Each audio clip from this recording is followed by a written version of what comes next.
Docteur géographe, consultant pour plusieurs institutions internationales spécialisées en politique et projets d'environnement et de changement climatique. L'air du temps, c'est ce dimanche de 10h à 11h avec Alassane Samba Diop. Dimanche 16 mars 2025, bienvenue à l'air du temps. Nous sommes aujourd'hui donc Aliou Gorgui Diouf, docteur géographe, consultant pour plusieurs institutions internationales spécialisées en politique publique et projets d'environnement et de changement climatique. Nous sommes aussi avec Cheikh Tidiane Ndiaye, économiste spécialisé développement rural, planification et gestion de projets. Merci monsieur d'avoir accepté notre invitation. Vous le savez, depuis quelque temps, on parle d'économie au Sénégal, surtout un peu partout à l'intérieur du pays, et même dans les villes, on dit que les choses sont stagnantes. L'économie est au ralenti, qu'elle ne marche pas, certains disent que même l'argent ne circule pas. Cheikh Tidiane, vous êtes économiste, spécialisé en développement rural, planification, gestion de projet. À votre avis, pourquoi les choses stagnent? Pourquoi ça ne marche pas comme on dit? D'abord, vous remercier pour l'invitation et saluer mon co-débatteur. Il faut savoir que pour tout nouveau régime, il va y avoir une période d'adaptation et c'est normal. Le régime vient d'être en place. Ils n'ont même pas encore fait un an. Et j'ai remarqué qu'ils sont en train d'évaluer beaucoup de choses, d'évaluer beaucoup de programmes. Ces évaluations peuvent avoir un impact sur l'économie, mais je crois bien avec les pas qu'ils sont en train de mettre en œuvre, ça va relancer l'économie. Ouais, vous êtes un peu à Thiès, vous vivez là-bas. Est-ce que dans la rue, vous sentez ce que les gens disent? Effectivement, nous sentons cela dans l'économie à Thiès parce que à Thiès, c'est une grande région qui s'active dans le maraîchage, dans le commerce, dans le tourisme. Nous sentons qu'il y a un ralentissement dans les activités. Et comme je l'ai dit tantôt, pour tout nouveau régime, ce régime a lancé beaucoup d'enquêtes, beaucoup d'audits. Et je crois bien que c'est normal aussi pour tout nouveau régime parce que je les félicite d'une part parce que c'est la première fois au Sénégal qu'un nouveau régime lance un audit aussi large au Sénégal fait par la Cour des comptes. C'est la première fois au Sénégal.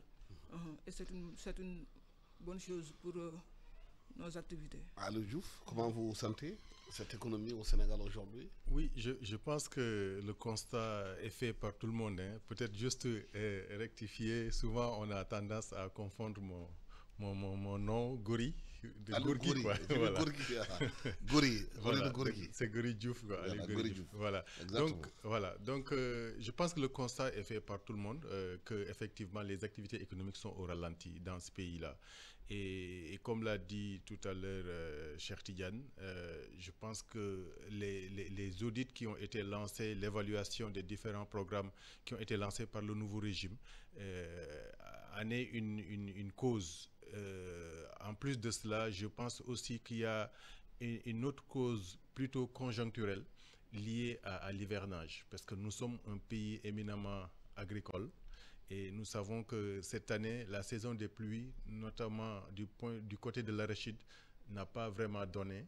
Et souvent, on a l'habitude de dire que quand le monde rural ne va pas, l'économie nationale ne va pas. Et donc, tout cela confirme le constat d'une économie qui est vraiment en léthargie et qui se fait ressentir par tous les Sénégalais. Je pense que c'est des choses que nous ressentons à travers nos relations avec nos parents, à travers nos relations avec nos voisins, avec nos collègues. En tout cas, dans les relations sociales, ça se sent bien que l'économie ne marche pas bien. Mais Cheikh Tidiane, si on est dans cette situation, sur quel levier faut-il appuyer pour lancer l'économie? Voilà, il y a plusieurs leviers. Parce qu'en fait, déjà, ce nouveau régime a parlé du franc CFA. Et je crois bien que la BCEAO actuellement, les pays de l'UEMOA doivent se mettre autour d'une table et parler avec la BCEAO parce que pour moi, cette banque doit être une banque de développement. Cette banque doit financer l'économie des États de l'UEMOA, comme le fait la BCE, la Banque Centrale Européenne. Parce que si on prend par exemple un pays comme la France, si la France contracte une dette et que cette dette arrive à terme, la principale de cette dette, cela veut dire le tiers de la principale de cette dette est prise en charge par la BCE. Donc, cette situation, nous pourrons l'avoir ici en Afrique de l'Ouest avec la BCEAO. Juste en attendant que l'éco se mette en place. Voilà. Mais au moins que cette banque, que la BCEAO puisse permettre de contribuer dans l'économie de ses États membres. Vous pensez que la BCEAO ne finance pas l'économie? Elle ne finance pas les banques commerciales pour financer l'économie? Ce n'est pas elle qui donne l'argent à ces banques? Effectivement, la banque finance les banques. Mais en fait, je parlais d'un point de vue... si on remarque actuellement, le Sénégal a une dette de plus de 18 000 milliards. Et cette dette est insoutenable pour ce nouveau régime. C'est pourquoi, comme le fait la BCE, qui prend à charge le tiers de la dette de la France, si la dette arrive à terme, vous vous imaginez un peu si la BCEAO prenait en charge le tiers des 11 000 milliards qui est la principale. Si la BCEAO prenait ce tiers, ça va permettre notre économie de souffler, ça va permettre à ce nouveau régime de financer l'agenda 2050. Alioune Gorgui Diouf, comment peut-on relancer l'économie? Oui, de mon point de vue, ce que vient de dire Cheikh est effectivement pertinent comme mesure, comme levier d'action pour relancer l'économie. Mais je la vois comme une mesure peut-être qui pourrait être effective dans le moyen long terme. Puisque nous savons qu'il y a beaucoup de considérations politiques pour justement balancer et amener en tout cas la BCEAO que nous regrettons vraiment qui à aller dans le sens qu'il vient d'indiquer. Mais de mon point de vue, pour actuellement, compte tenu de la situation économique qui est assez difficile, un certain nombre de mesures dans le court terme pourraient être prises. Par exemple, c'est vrai que la dette est très élevée, le déficit public est très élevé, mais cela ne veut pas dire qu'il n'y a pas du tout d'argent, il n'y a pas du tout de possibilité d'investissement. Et justement, par rapport à ces investissements, je pense que ce que le gouvernement devrait faire, c'est de privilégier les investissements dans des secteurs à haute intensité de main-d'œuvre. Puisque de mon point de vue, le défi actuellement, c'est de relancer l'économie, c'est vraiment de relancer la machine. Et nous savons bien que les secteurs d'investissement à haute intensité de main-d'œuvre constituent un moyen, un levier efficace pour justement la création d'emplois dans le court terme, notamment dans le secteur des infrastructures. Et je pense que dans ce sens-là, ça pourrait aider à redémarrer la machine. Et ensuite, nous le savons, l'économie fonctionne en chaîne. Dès que vous appuyez, en tout cas, sur un levier, cela peut avoir des effets d'entraînement sur d'autres leviers et voir les activités économiques vraiment prendre encore du poil de la bête. Est-ce qu'il y a des niches à explorer au Sénégal sur lesquelles il faut insister davantage pour booster l'économie? Effectivement, parce que ce nouveau régime va mettre en place 8 pôles économiques.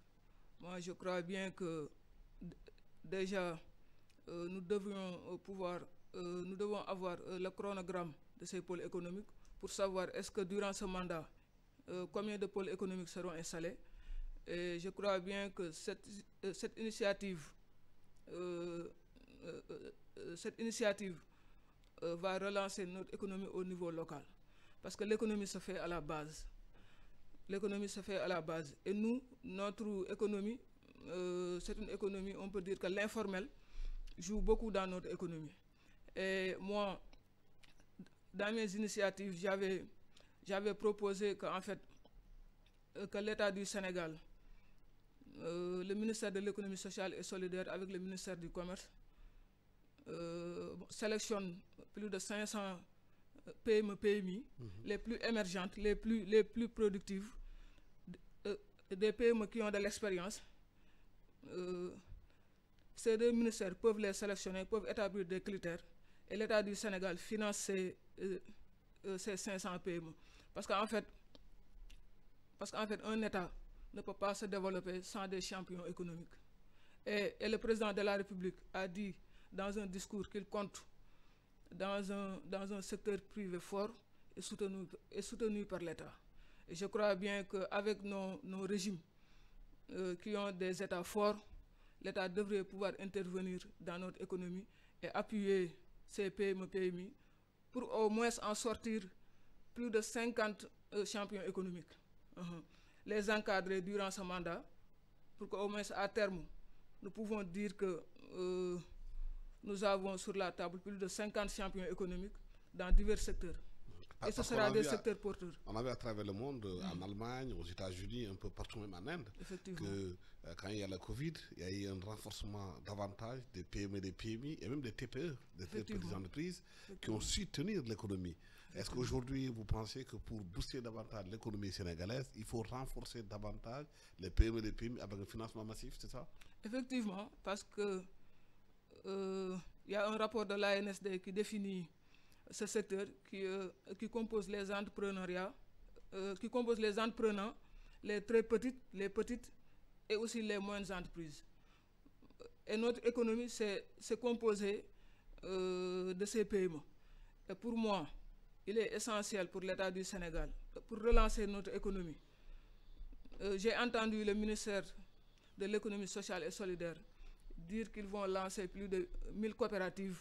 C'est bien ces coopératives parce que ce sera fait au niveau local.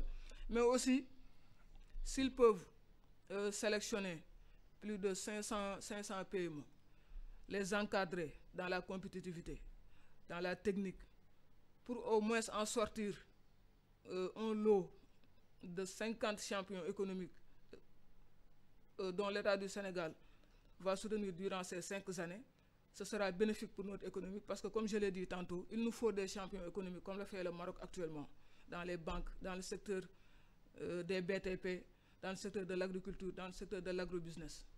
Mais cela demande aussi un financement massif, un encadrement, un cadre juridique et puis un accompagnement, ce qu'on appelle, comme les patrons ont toujours demandé, le privé sénégalais, d'être accompagné. Mais depuis lors, depuis peut-être Senghor jusqu'à présent, les patronats sénégalais ont toujours du plein du fait que l'État ne met pas en part le cadre, l'environnement nécessaire pour qu'il puisse s'épanouir. Oui, il faut le dire, hein, ça requiert un changement carrément de mentalité de la part des gouvernants, des dirigeants, par rapport justement à l'attitude à adopter par rapport au secteur privé, notamment au patronat. Comme vous l'avez dit, très souvent, le patronat s'est souvent plaint du fait qu'il n'y a pas eu vraiment assez d'accompagnement de l'État. Et malheureusement, ça a continué. On a eu, à partir de Maître Wade, quelques, disons, initiatives, mais qui sont restées très, très embryonnaires de mon point de vue. Et je pense que ce régime également, ça fait partie de leur programme, de vraiment appuyer, de prendre fait et cause pour le patronat national. Maintenant, on n'a pas encore senti ça, c'est vrai. Bientôt 1 an. Comme nous l'avons évoqué, il y a un certain nombre de facteurs peut-être qui empêchent vraiment que cette initiative consistant à renforcer la présence de l'État aux côtés du patronat soit visible. Il y a un certain nombre de facteurs que nous avons évoqués tout à l'heure, notamment tout ce qui est lié à ces évaluations que le gouvernement, l'État a initiées. Mais de mon point de vue, c'est une option par rapport à laquelle on n'a pas d'alternative. Le choix fait pour accompagner le patronat. Nous l'avons vu dans tous les pays du monde, y compris dans les pays asiatiques. C'est un des leviers qui a été vraiment utilisé pour pouvoir booster l'économie. On ne peut pas, et j'ai écouté récemment l'interview qu'a faite le candidat à la BAD, notre compatriote Amadou Hott, qui effectivement insistait sur la nécessité pour les pays africains de vraiment appuyer leur secteur privé pour pouvoir parvenir à cette souveraineté économique, puisque sans vraiment l'appui à ces entrepreneurs africains, qu'ils soient les petites, les très petites, les moyennes et les grandes entreprises, on ne pourra pas véritablement réaliser la souveraineté économique. Et de mon point de vue, comme le disait tout à l'heure Cheikh Tidiane, l'appui en tout cas aux petites et moyennes entreprises pour redémarrer l'économie et constitue également un autre levier extrêmement important et qui peut même faire des résultats dans le court terme, pas seulement dans le moyen ou dans le long terme. Donc de ce point de vue, je pense qu'on n'a pas le choix.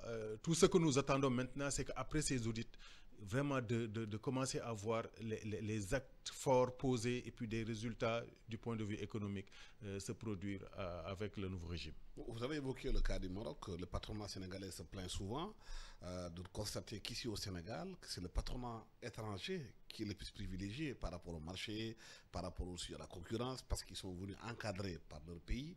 Le Maroc avec son patronat, la Turquie, aujourd'hui, la plupart des chantiers, c'est les Turcs qui les gagnent. Les Chinois qui accompagnent aussi les entreprises par des financements de certains projets sont assujettis à donner des marchés à ces gens, à ces entreprises, alors que la loi au Sénégal, le PPPE, qui a été voté à l'Assemblée nationale, doit faire bénéficier aux Sénégalais les marchés locaux. Effectivement, en fait, ce que je constate, c'est qu'au Sénégal, depuis... Et même sur le plan de contenu local dont on parle. Effectivement, depuis 1960, c'est que la réalité au Sénégal, depuis 1960, il n'y a pas eu une réelle volonté des États d'accompagner nos chefs d'entreprise. Et c'est malheureux de le constater parce qu'en fait, qui parle d'économie actuellement, qui parle de souveraineté économique, parle d'accompagnement des chefs d'entreprise du secteur privé. Et c'est l'occasion pour ce nouveau régime qui tend à la souveraineté économique. Je crois bien que le président de la République l'a dit lors de cette déclaration. Et il faut que l'État appuie nos chefs d'entreprise. Même s'il faut faire de la joint venture, même s'il faut amener des consultants de l'extérieur pour venir appuyer, encadrer nos chefs d'entreprise, il faut le faire. Parce que depuis 1960, il n'y a pas eu une réelle volonté. Maintenant, si on veut tendre à cette souveraineté économique, c'est l'occasion de le faire, d'appuyer nos chefs d'entreprise et d'appuyer le secteur privé. Oui, mais le constat qu'on fait aujourd'hui avec les entreprises locales privées, c'est quand le nouveau pouvoir est venu, il y a une brutalité de la fiscalité qui a été imposée à beaucoup d'entreprises qui ont du mal à s'en sortir. Le constat réel, c'est qu'il y a des licenciements un peu partout, dans les entreprises privées et même dans le public. Les gens parlent de 3 000 à 5 000 personnes qui ont perdu leur emploi. Oui, cette arme, si on peut l'appeler ainsi, fiscale, qui a été brandie par le nouveau régime, il faut le dire, moi je suis dans une certaine mesure pour, mais d'une autre façon, pas, contre, notamment dans la façon dont cela a été utilisé. Je pense que le principe de s'acquitter, disons, des taxes et autres, cela ne se discute pas. On ne peut pas développer un pays, financer le développement d'un pays sans que chaque citoyen s'acquitte de son obligation fiscale. Maintenant, nous sommes dans un pays en développement et qui parle de pays en développement parle donc disons, d'entreprises pas très fortes. Donc, de ce point de vue, tout régime qui se met en place, de mon point de vue, ce qu'il devrait faire en tout cas en priorité, c'est de voir comment renforcer ces entreprises qui sont en place. Même si ces entreprises ne se sont pas, en tout cas des arriérés du point de vue fiscal, c'est à payer, oui, mais de mon point de vue, ce qui aurait dû être fait pour éviter justement cet épisode, heureusement, bon, d'une certaine façon qui est passé, même si on a encore eu des échos récemment sur cette question-là. Donc, ça devrait être, de mon point de vue, une politique d'accompagnement de ces entreprises à payer donc leurs obligations fiscales. Sinon, ce qui arrive, c'est des licenciements au niveau de ces entreprises et cela n'arrange pas même le régime en place. Puisque la perte d'emploi, je pense que c'est le gouvernement qui doit être le premier concerné, qui doit être le premier à s'opposer à ces genres de situations. Et donc, ce que j'ai pu en tout cas constater, comme vous venez de le dire, il y a eu un certain nombre de licenciements. Et là aussi, je pense qu'il serait bien de faire la part des choses. Il y a des licenciements, de mon point de vue, c'est toujours regrettable, un licenciement, mais c'était inévitable. C'est compte tenu des décisions précédentes qui ont été prises. On a vu, l'exemple que l'on cite souvent, c'est l'université du Sine Saloum. Vous voyez, on a recruté énormément de chauffeurs, plus de chauffeurs que d'un nombre de voitures. Alors que l'université elle-même n'a pas un budget conséquent qui lui permet de prendre en charge tout cela. J'ai juste cité les chauffeurs, mais il y a beaucoup d'employés qui avaient été recrutés sur des bases vraiment politiciennes. Et si on veut vraiment redresser ce pays, on est obligé de revoir toutes ces mesures, de mon point de vue, qui ne sont que des mesures de court terme, c'est-à-dire certains licenciements. Maintenant, je pense que aussi l'État doit faire, le gouvernement doit faire l'effort de voir comment accompagner ces personnes licenciées, puisque aussi, comme je l'ai dit tout à l'heure, ce n'est pas dans l'intérêt du gouvernement de voir le chômage augmenter, puisque cela va augmenter la pression des urgences, notamment sur le court terme, qui l'empêchera de planifier dans le long et dans le moyen terme, ce qui est absolument nécessaire pour opérer une rupture, puisque jusque-là, on a trop souvent privilégié les mesures d'urgence au détriment des mesures sur le moyen et sur le long terme. Et on ne peut pas vraiment opérer une rupture, transformer une économie sans une planification sur le moyen long terme.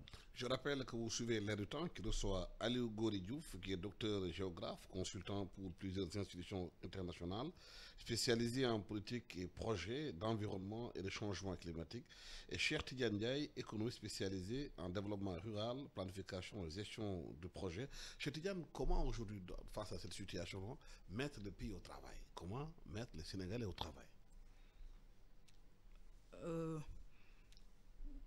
Je crois bien que les Sénégalais sont des gens braves et les Sénégalais aspirent au développement. L'État du Sénégal, ce nouveau régime, a un héritage lourd, a un passif avec les dettes que l'on a énumérées tantôt. Mais vous savez, au Sénégal, il y a plusieurs secteurs dont actuellement ce nouveau régime peut compter, comme l'agriculture, comme le maraîchage, comme la pêche, qui regroupe plus de 600 000 personnes, comme les BTP. Et j'ai remarqué aussi que l'État, les BTP ont commencé à redémarrer leurs travaux, c'est bien. Et il faudra aussi une... Mais il y a une dette de plus de 350 milliards. Effectivement. Le BTP qui n'a pas encore été payé, la dette intérieure. Effectivement, la dette intérieure. Qui plombe beaucoup de projets. Effectivement. Même ça plombe notre économie. Et il faudra à ce nouveau régime un discours pour vraiment sensibiliser les Sénégalais, mettre aussi de l'ordre dans ce pays, instaurer la discipline, parce que sans discipline, nous n'irons pas loin. Et je crois que les Sénégalais sont des travailleurs, sont des bosseurs. Et ce nouveau régime a vraiment un éventail large de secteurs porteurs qu'on peut vraiment aider.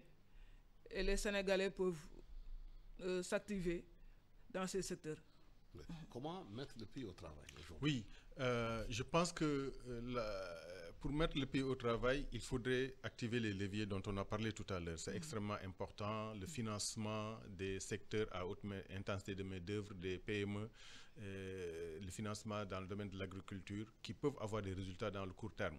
Mais je pense que pour mettre les Sénégalais au travail, il faudrait aussi, de mon point de vue, un changement de communication gouvernementale. Nous avons, depuis l'élection de l'année dernière, bientôt un an, dans l'espace public, presque une prédominance des querelles politiciennes entre les deux camps.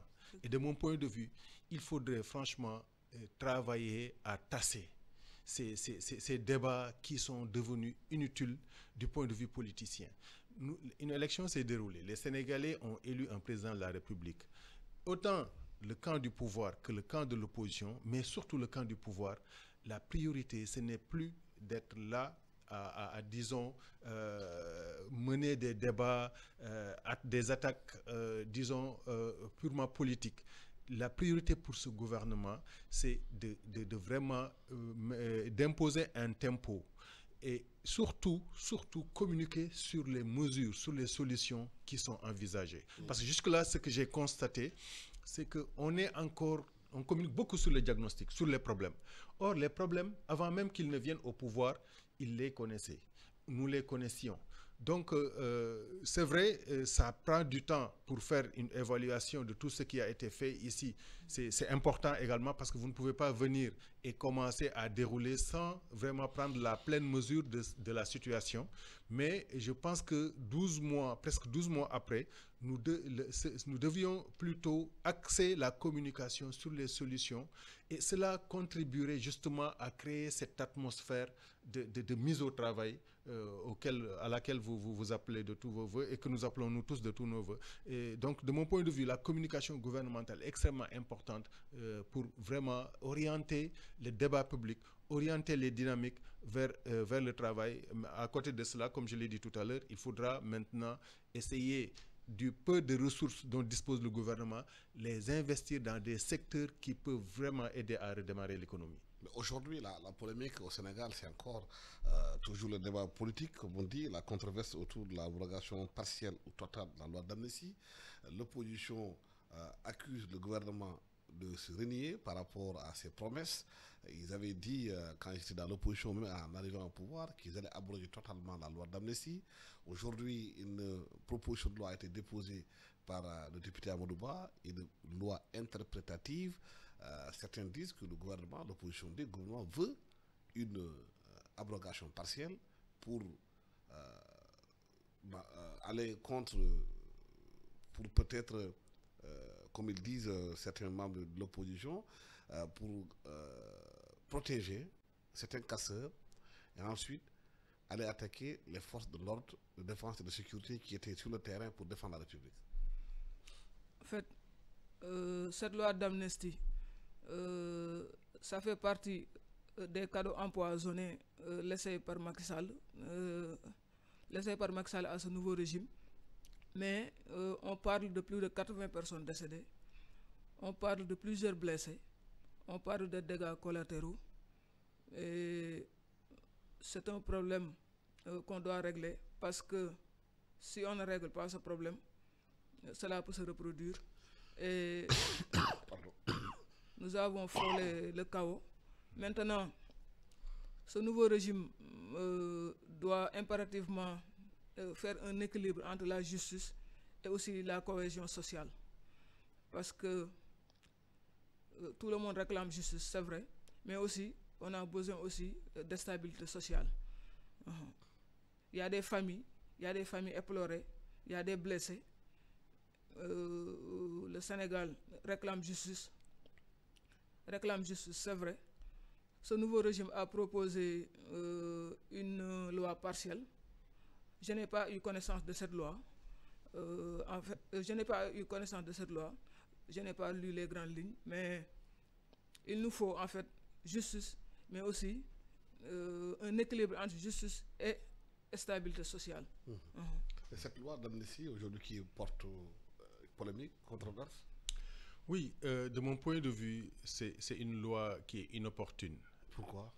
Parce qu'on n'a pas à interpréter quelque chose qui est déjà clair. Et de mon point de vue, la loi d'amnistie est très claire. Et à l'époque, tous les, en tout cas, défenseurs des droits humains et les épris de justice avaient dénoncé cette loi. Une loi qui amnistie des faits aussi graves que des tueries qui ont été observées dans ce pays-là, de la destruction de biens publics, de biens de personnes privées, on ne peut pas vraiment la passer comme cela en perte et profit. Et c'est pour la raison pour laquelle nous avions dénoncé cette loi. Et donc, moi, à la place d'une abrogation, j'ai été vraiment déçu de voir une loi qui est proposée pour interpréter cette loi d'amnistie. De mon point de vue, c'est un contournement politicien, ça suit une logique vraiment de calcul politicien dont on n'a pas besoin, dont ce régime n'a pas besoin. Cette loi d'amnistie est à abroger. Maintenant, nous tous, nous souhaitons la stabilité, comme l'a dit Cheikh. Mais justement, pour que cette stabilité ait lieu, de mon point de vue, il n'y a pas meilleure voie que la vérité. C'est-à-dire, allons dans le chemin de la vérité. Cherchons à comprendre ce qui s'est passé réellement. Qui a fait quoi? Qui est responsable de quoi? Avec des enquêtes, des investigations indépendantes et très approfondies, menées de façon professionnelle par des acteurs compétents.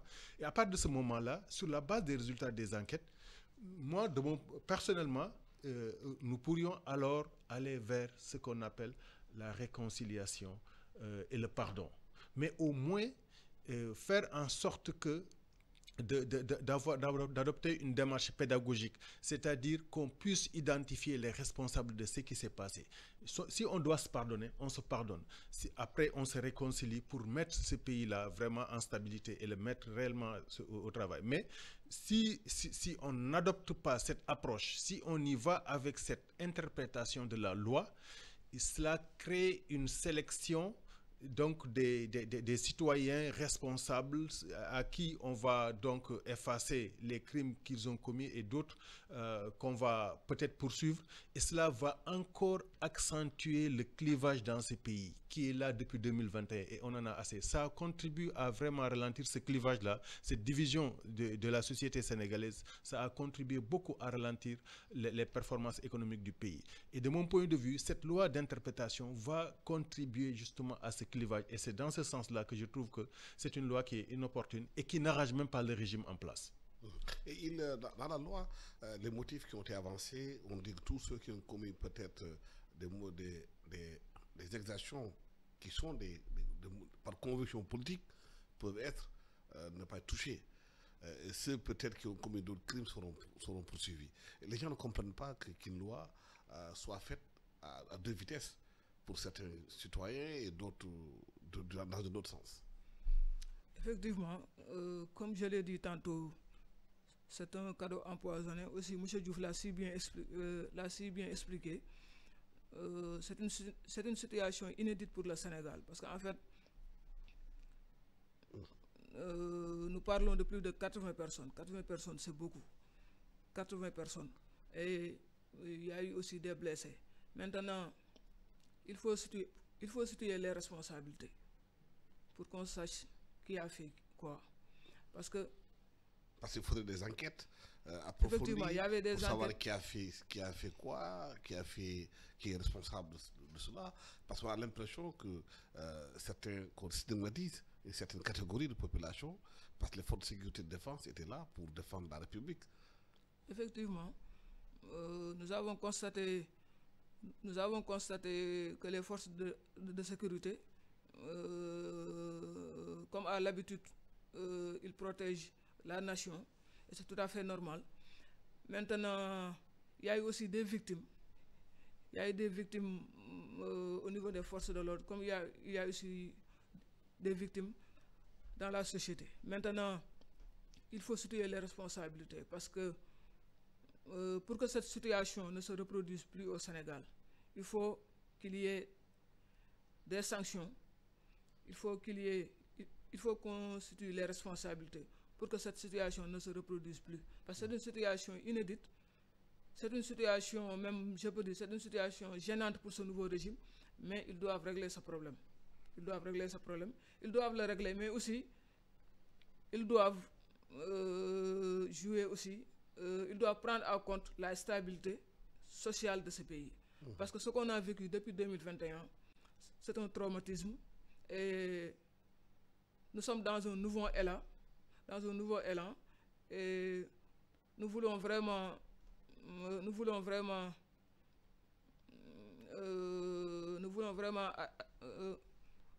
tendre vers la souveraineté économique. Et pour tendre vers la souveraineté économique, il faut une stabilité sociale. Mais est-ce que vous êtes de ceux qui pensent, comme la société civile, qu'il faut mettre en place une commission après, réconciliation, justice, pour aller de l'avant? Oui,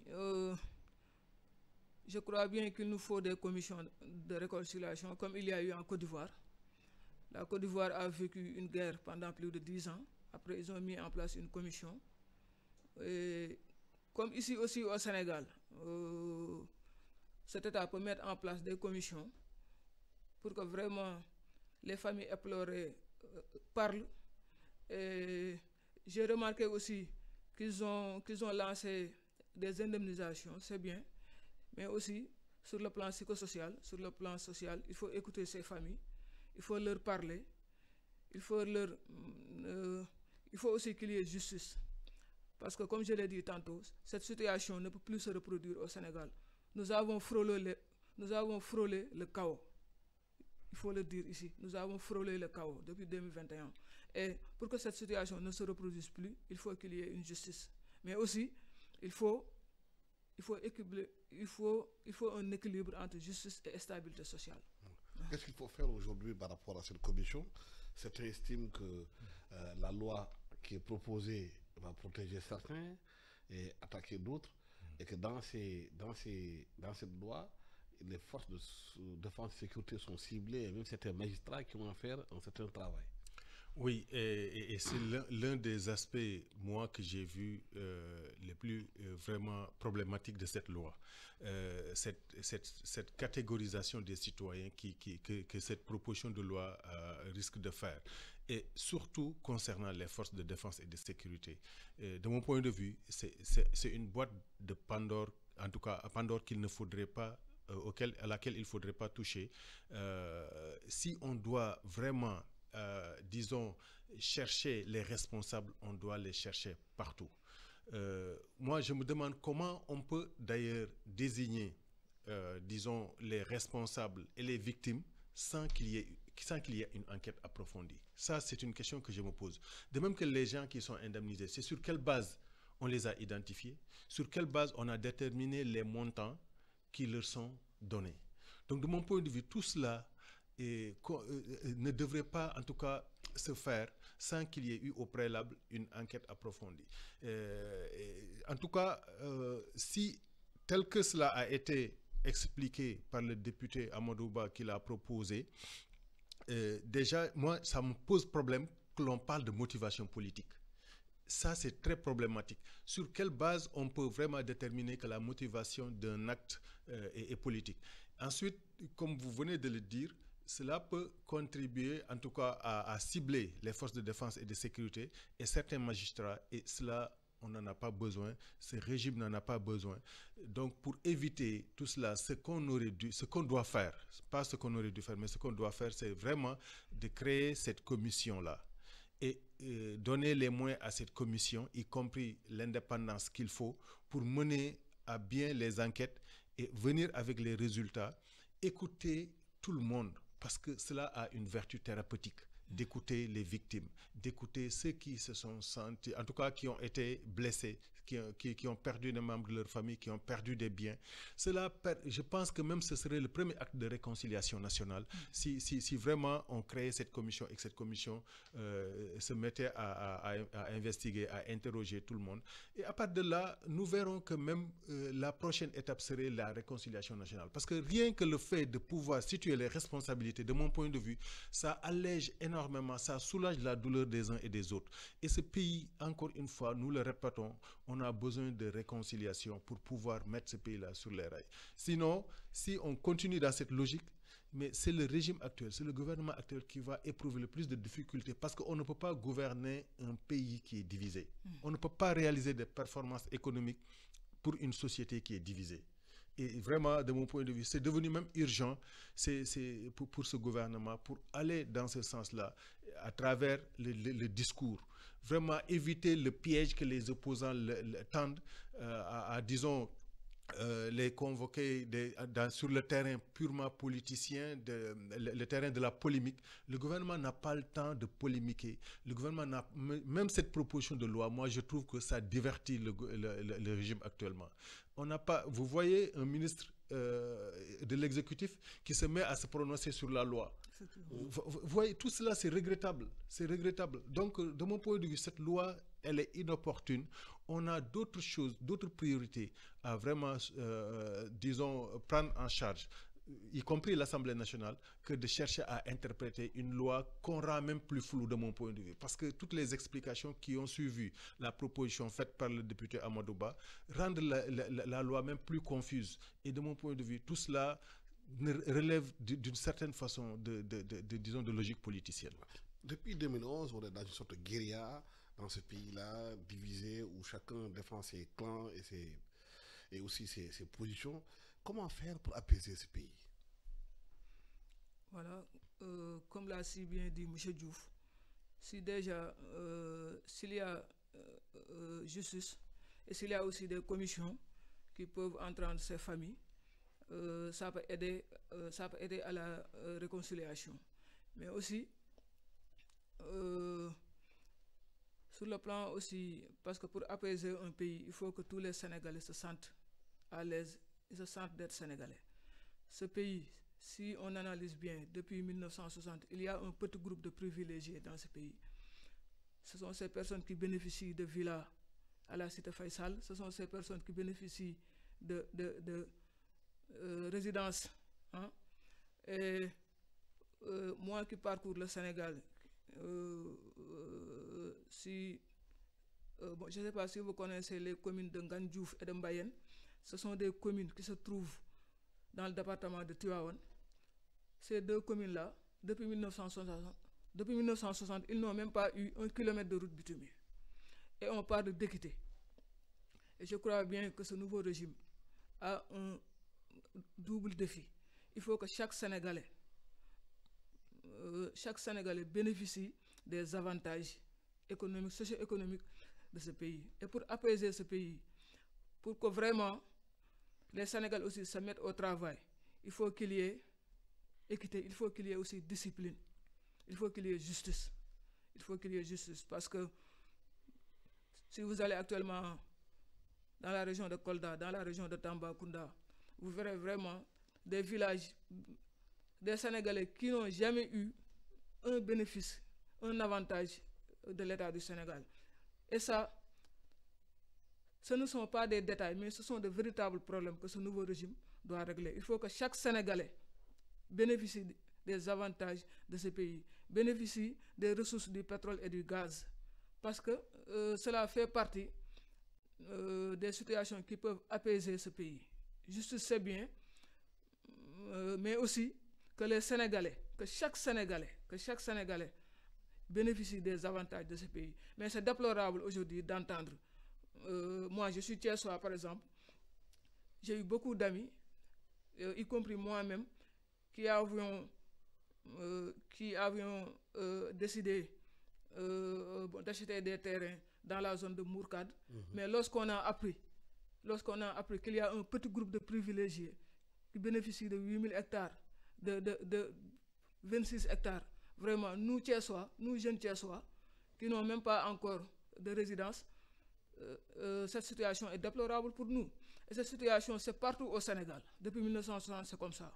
Maintenant, il faut que ce nouveau régime règle ces problèmes pour vraiment apaiser ce pays. Pour que chaque Sénégalais bénéficie des avantages de ce pays. Et cette sorte de guérilla qu'on a vu verbale un peu partout, des mots durs entre Sénégalais, des familles qui sont disloquées à cause de la politique, parce que des camps se sont constitués dans les... Comment faire pour apaiser le cœur et comment faire revenir les Sénégalais autour de l'essentiel? Pour moi, la responsabilité première incombe au gouvernement actuellement pour apaiser, disons, l'espace public, disons même l'espace politique, puisqu'en réalité, en dehors des difficultés économiques, ces querelles ne concernent qu'une petite caste de politiciens qui cherchent vraiment à, disons, semer une sorte d'atmosphère de tension permanente. Et c'est sous ce rapport que je dis que la responsabilité première incombe aux autorités actuelles, disons, d'imposer un discours d'apaisement dans ce pays-là. Il faut absolument changer de discours. Tout à l'heure, j'ai parlé de communication orientée solution. là également, on a besoin de communication apaisante. Et s'il le faut même, mettre à contribution les autorités religieuses et coutumières pour justement appeler à, disons, un dialogue, un débat public plus posé, plus équilibré et éviter toutes ces attaques personnelles que l'on voit et qui ne sont, disons, motivées que par des logiques politiciennes et des opposants qui cherchent à faire échouer le régime actuel. Le régime actuel également, il y a des sorties qui sont des sortes de vengeance ou bien même parfois qui frôlent de la haine, puisque vous ne pouvez pas avoir vaincu quelqu'un et continuer à tirer sur lui. Ça ne vous donne aucun résultat. De mon point de vue, le régime actuel, en tout cas pour contribuer à, disons, apaiser ce pays-là, et eux, ils seront les premiers bénéficiaires, ils doivent absolument changer de discours. Même si les opposants continuent dans les attaques, dans les invectives, eux, ils ne devraient pas vraiment les suivre dans cette direction et qu'ils imposent un autre discours. Et les Sénégalais ne sont pas dupes. Les Sénégalais, c'est des personnes vraiment sensées, c'est des personnes équilibrées, c'est des personnes mesurées. Vous ne pouvez pas les engager dans des querelles purement politiciennes pendant que d'autres sont en train de les inviter vers les priorités. Et donc, encore une fois, Alassane, de mon point de vue, le gouvernement, le régime actuel est le premier responsable pour que vraiment cette atmosphère de paix, cette ambiance de paix puisse régner dans ce pays-là. Et s'ils font les pas et se maintiennent dans cette direction, l'opposition n'aura pas, ou bien les autres acteurs n'auront pas d'autre choix que de les suivre dans ce sens-là. Mais s'ils continuent à se comporter comme opposants alors qu'ils gèrent le pouvoir, ben ils seront en train de se créer eux-mêmes des problèmes. Parce que, comme on dit en Wolof, les Sénégalais disent qu'il y a des leviers sur lesquels on peut s'appuyer sur le plan social. C'est le cousinage, la plaisanterie. C'est rare, c'est le rare pays à l'avoir. C'est vrai. Peut-être juste préciser que quand même c'est un fait qui est répandu assez en Afrique de l'Ouest, le cousinage à plaisanterie. Mais au Sénégal, on a quand même une particularité. On a cette particularité parce que vous avez cela entre des ethnies, entre les Sérères et les Peuls ou bien les Toucouleurs, entre les Sérères et les Diola. Vous l'avez entre les noms de famille également, entre les Diop et les Ndiaye, entre les Diouf et les Faye. Donc c'est un autre levier sur lequel on pourrait s'appuyer. Mais et moi, très honnêtement, je trouve que c'est un levier qui a perdu beaucoup de son efficacité pour plusieurs raisons. Un, j'ai l'impression que les jeunes Sénégalais, on ne leur a pas assez appris cela. Oui. Par exemple, nous, on nous disait très jeunes que si tu fais saigner un Toucouleur, ben, tu verras un malheur. Si tu fais saigner un Diola, en tant que Sérère, tu verras un malheur. Je ne pense pas que cette éducation continue encore avec les jeunes. De même que le cousinage à plaisanterie entre les noms de famille, je ne pense pas également que les jeunes Sénégalais les prix, en tout cas les prix lui ont donné assez d'importance. Les outils sont là. Les TikTok et autres peuvent être utilisés pour atteindre les jeunes. Effectivement. Mais l'éducation n'est pas là, malheureusement. L'éducation à ces valeurs-là n'est pas là. Et de mon point de vue, c'est dans ce sens-là qu'il faudrait peut-être également essayer de le valoriser davantage. Et surtout avec la politique qui a pris trop de dessus. Vous voyez, entre un Toucouleur et un Sérère, aujourd'hui, à cause de la politique même, il leur est difficile de faire fonctionner ce cousinage à plaisanterie. Et c'est très dommage. Oui. Et c'est très dommage. Mais moi, justement, en invitant Cheikh Tidiane Ndiaye, je lui dis, mais écoute, quand tu viendras ici en tant qu'Indienne, je te donne un sac de niébé que tu vas ramener chez toi. Voilà. N'est-ce pas, cher? Le Diobène, ce que je sais, c'est qu'en fait, durant cette période de Ramadan là, mon cousin Diobène là, vraiment, moi actuellement je suis en forme, machallah. Mais oui, on t'attend jusqu'à 14 heures, on verra bien. Voilà. Monsieur Diouf l'a si bien expliqué, parce qu'au Sénégal nous avons ces avantages, le cousinage à plaisanterie. Mais qu'est-ce qui empêche le gouvernement de mettre en place une politique dans ce sens-là, en même investissant les réseaux sociaux, les TikTok et autres, pour que nos enfants qui sont dans ces réseaux-là puissent savoir ce que nous lit? Les réseaux sociaux, moi en fait, TikTok, moi personnellement, TikTok, pour moi c'est un réseau que l'État doit contrôler parce qu'il y a beaucoup de... Mais il met le contenu social dont on parle. Effectivement, il faut mettre du contenu social. que Ndiaye puisse savoir aujourd'hui que Dioben c'est son cal, pour que Diouf puisse savoir que peut-être Sarr c'est son cal, pour qu'on puisse savoir que le Sérère et le Toucouleur là, c'est la même famille, c'est le Sénégal, qu'il faudrait au-delà des clivages politiques apaiser le pays. On a besoin, si on veut s'en sortir, il faut qu'on apaise ce pays-là. Il faut que les hommes politiques qui sont responsables du pays, au devant du pays, soient plus responsables dans leur langage, dans la façon de dire. Effectivement, les réseaux sociaux peuvent être un outil, mais l'éducation aussi, ça fait à la base, ça fait à la maison. L'éducation se fait à la maison. Les parents doivent mieux éduquer leurs fils. Aussi, on a eu aussi les daara, les écoles. Tous ces milieux-là, c'était des milieux où vraiment l'enfant s'épanouissait. L'enfant apprend la société, notre société, parce que nous avons une société particulière. Nous avons une société riche aussi au Sénégal. On peut s'appuyer sur ces leviers pour vraiment apaiser ce pays. Voilà, le temps que vous avez imparti est terminé. Donc, je vous souhaite un bon ramadan à tous les Sérères. Hein? Et les Djaïens aussi. J'espère qu'aujourd'hui, vous n'allez pas être fatigués par le ramadan. Merci à Cheikh Tidiane Ndiaye, économiste spécialisé en développement rural, planification et gestion de projets. Merci à Gori Diouf, qui est aussi docteur, géographe, consultant pour plusieurs institutions internationales spécialisées en politique et projets d'environnement et de changement climatique. À la technique, Biran Sissé, Miko Alassane Sabodjo. Excellent dimanche à tous.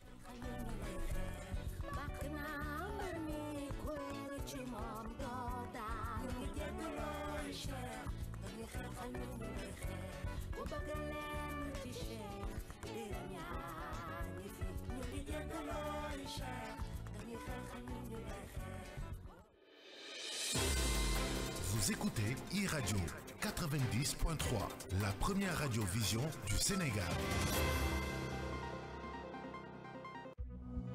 lépp luy xibaar mën ngeen ko am ci e-radio.